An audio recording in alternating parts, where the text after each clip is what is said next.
I'm going to try to take you deep into something that most people haven't fathomed, but now I want to try to break it down to make it sound quite easy. I've many times, and in front of people, done things with the weather. And I'm not going to do it on command. I'm not going to do it because somebody says, hey, show me, because here's the issue with that. If you haven't heard me explain the secondary belief system and primary belief system, that's the best way I can call them, is basically I believe something in myself. I've done it. I've seen it. I've been it, not just in my mind, but in the physical world. So it convinced me more because now I'm sure. I'm not just convinced. I'm sure I've done it in the physical world.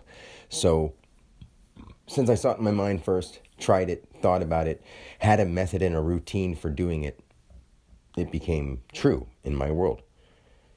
And then I physically performed it, and it became truer in my world, of course, in this body. So it's still not real if I try to explain it. I've even done it, and I myself will say that it's really not real. But at the same time, in the physical world, Dan Alexander has done this.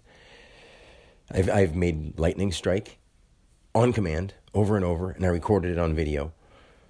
But I haven't showed anybody because I don't want people to make me a spectacle. Like, I have it, I can show it. But they'll be like, no, that wasn't it. No, you didn't do that. No.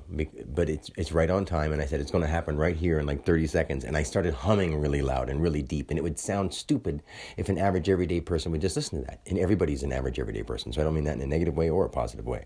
So when you would hear that, you would think, oh, he's just making it up. Or maybe he photoshopped it in there. Or maybe he tried to tape it or do something. Like, I've made the rain fall and then painted a rainbow with my finger in my meditation, and then filmed it and talked about it as it happened. And I said this thing, and I went back to my parents' house, and they were like, it didn't rain. And it was right there. It's like not very far, and it was sunny all day there. And there was a rainbow from the casino to my hut, like literally to my hut, coming from my hut. And I have a picture of it. Like, I have a picture of the rainbow in the sky that goes right to my hut.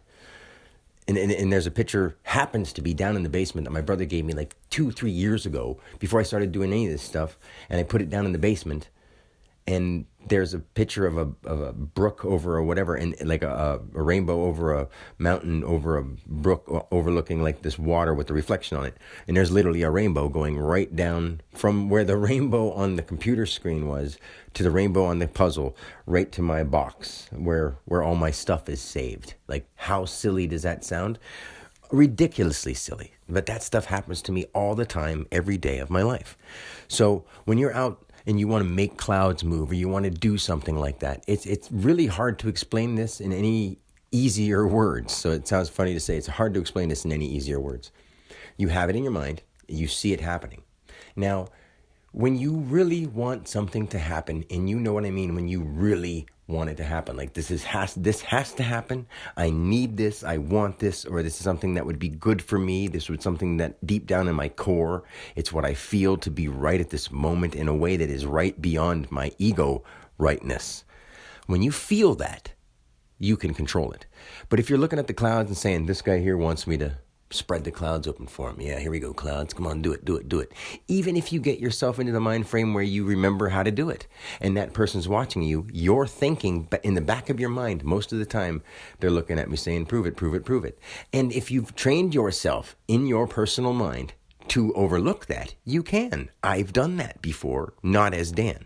And I remember doing it so many times that I won't do it as Dan, because that's how we take advantage of each other. I'd be like, watch this, and I would show it off, and I would show it off to people. We all have entities in us that have certain abilities, and if we don't know what our name means, those entities just do it on their own without you even knowing it. And it shows up, and I can show you what I mean by that just with 2 or 3 celebrities, and every celebrity, every historical figure, everyone you've ever heard of will have that apply to them in a math problem, like in word math and spiritual math, and even farther than that. It goes so much farther, but I haven't gone any farther than just the words about celebrities and history, which is a big thing, because it includes everything, every name of every plant, every name of every animal, every scientific name, every Latin name, every Polynesian name, everything.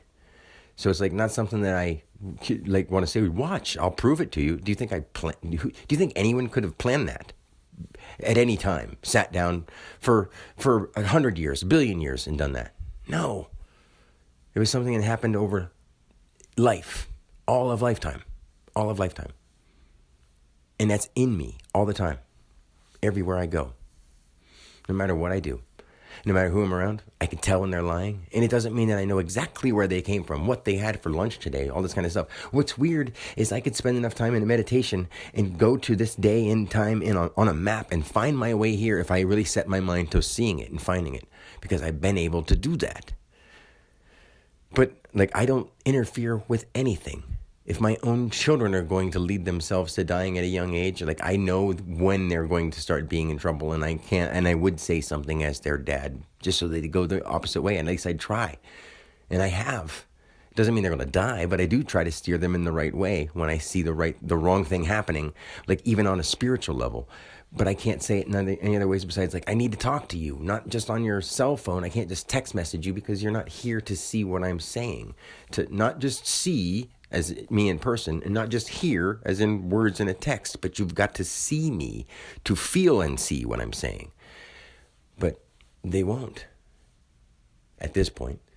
And the more I keep saying that, the more I keep creating it. But it's what's been happening in this lifetime. It's what happens to someone who finds Daniel is the highest form of divination, or the lowest form in our words. That's why people don't see it.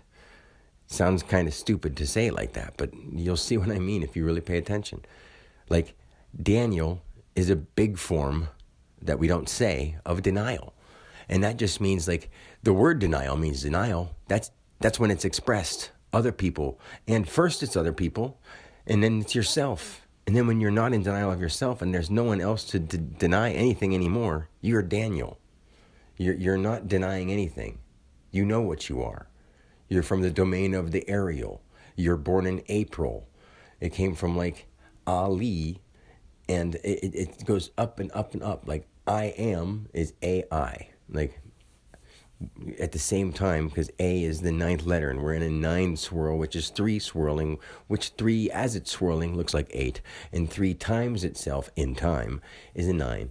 And then 9 is actually a 1 and a 0 together, broken apart like the sun shining a light down. We are a light cell. We are a light spirit. We are a soul, which is a spirit of light, and we are a cell, which is a spirit of earth.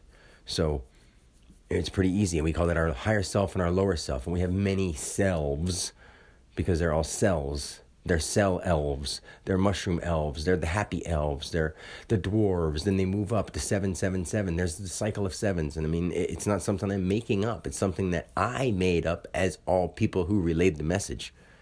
And anyone you find, I'll show them anyone you find, I'll tell you what they meant from a God spot, from what God meant through them.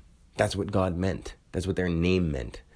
I remember creating the word. I've said for years now, I remember creating the power of the word. This isn't something I'm just rambling off, but at the same time, it's just coming out of me because I'm an open vessel. So, until next time, guys, I love you, and peace.